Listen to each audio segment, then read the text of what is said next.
আজকে আমরা এখানে গোল মিটিং করছি। কি কারণে? সামনে তো ইলেকশন আসছে, সুষ্ঠুভাবে নির্বাচন করতে হবে। আমরা পরামর্শ করি কিভাবে সুষ্ঠু নির্বাচন করা যায়। ঠিকই বলেছ। আমরা এখানে পরামর্শ করতে হবে। সুন্দর নির্বাচন করা যায়, ঠিক না? আমাদের দেশের যেই পরিস্থিতি, এইভাবে চললে সুষ্ঠু নির্বাচন হবে না। আজকে এখানে মারামারি, কালকে ওখানে মারামারি, এইভাবে চললে তো নির্বাচন হবে না।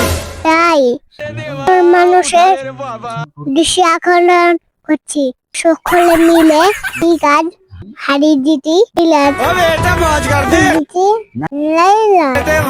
সকলে মিলে করবো কাজ যে আমাদের বিরক্ত করবে।